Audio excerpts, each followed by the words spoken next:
Update है, तो सोचिए आप लोगों के बीच लाऊँ, क्योंकि विवेक सिंह, जो कि आप लोग जानते हैं विवेक सिंह किनको मैं बोल रहा हूँ, जो कि खेसारी लाल यादव के मैनेजर विवेक सिंह, जो कि इंटरव्यू दे रहे हैं और इंटरव्यू अच्छा है।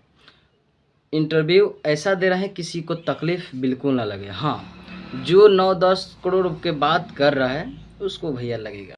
हम 9 करोड़ रुपए लेके चले गए और घर बैठे हैं, ना कोई कंप्लेन कर रहा है, ना कोई पैसा लेने आ रहा है, हम समझिए। क्योंकि उसको थोड़ा दिक्कत लगा, लेकिन ये जिस तरह इंटरव्यू दे रहे हैं, हमें नहीं लगता है कि हमारे ट्रेंडिंग स्टार को इस उनके बात से थोड़ा भी दुख लगेगा, नहीं लगेगा। लेकिन उन लोग के बीच में कुछ पर्सनली प्रॉब्लम है, जो कि वो खुद ना बोलना चाह रहे हैं, ना वो बोल रहे हैं। दोनों में से कोई नहीं बोलना चाह रहे, तो एक अच्छी बात है जो भी है। इन लोग के कुछ सच में वो जो कि रिश्ता उन लोग के एक भाईचारा वाला पूरा बन गया था, तो वो लोग इस चीज़ को अच्छा से शायद निभा रहे थे। तभी एक दूसरे से ये लोग अलग हुए हैं, तो उतना कुछ नहीं हो रहा है, नहीं तो शायद इतना पर बहुत कुछ होता, बहुत कुछ एक दूसरे को बोल जाते। तो 2 लोग जान रहे हैं, एक मैं, दूसरा खेसारी भैया। पर्सनली देखा जाए तो ये लोग एक दूसरे के लिए रहते थे और हमेशा काम भी करते थे।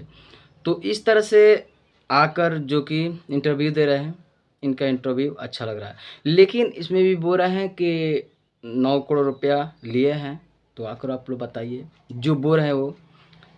तो उनका भी यही कहना है कि उतना खेसारी लाल यादव भैया नहीं हमें बोल रहे हैं, बल्कि इधर-उधर जो अपना व्यू बिटोरने के लिए वो लोग बोल रहे हैं, बाकी वो नहीं बोल रहे हैं, ऐसा उनका कहना है। हो भी सकता है, लेकिन हम तो कहेंगे चलिए जो भी हुआ एक दूसरे के आप लोग मिलिए, और सबसे पहले तो खेसारी भैया को मिलना चाहिए, क्योंकि चलिए जो भी है उनसे जो भी हो एक दूसरे से अच्छे से बात करके रखना चाहिए, क्योंकि एक देखा जाए तो अच्छे मैनेजर लग रहे हैं, ऐसा नहीं है कि नहीं। भले वो अलग बात, तो अभी तक तो कहीं से भले इंजाम कहने वाले जो भी कह रहे हैं कि इंजाम है उनके ऊपर, पैसा कुछ घपला किए हैं, अलग बात है। तो होता है कहीं इधर-उधर हो सकता है, लेकिन इसमें भी हम नहीं जा रहे हैं, तो इस पे क्या कहें। तो हम तो कहेंगे उनको वापस रखना चाहिए और देखना चाहिए, क्योंकि देखिए वो रह रहते तो अच्छा खासा सब चीज़ हो रहा था। क्योंकि अभी देखिए लगता जो कि जो सॉन्ग आ रहा है वो फ्लॉप होते जा रहा है, तो कहीं न कहीं वो अच्छा मैनेजिंग करते थे, और एक जो कि समझ लीजिए कि एक फैमिली में एकदम जुड़ चुके थे, एक फैमिली के सदस्य भी थे। ऐसा बिल्कुल नहीं लग रहा था कि वो फैमिली से अलग है। तो बहुत कुछ बोले हैं, बाकी सुनना चाहते हो तो जाकर इस चैनल पे है, इंटरव्यू दे रहे हैं। तो भैया कुछ बोलें, बेटर है भैया बोलें कि मैंने फँसाया ये नहीं। और भी कई-कई गंगा शायद न्यूज़ पे भी है, तो आप लोग जाकर देख सकते हैं और समझ सकते हैं उनका क्या-क्या राय है। और वो तो खुद बोल रहे थे कि अगर 9 करोड़ रुपया 5 करोड़ रुपया होता तो बस इंग्लैंड में जाके हम सेटल हो जाते, बनारस में काहे के लिए रहता।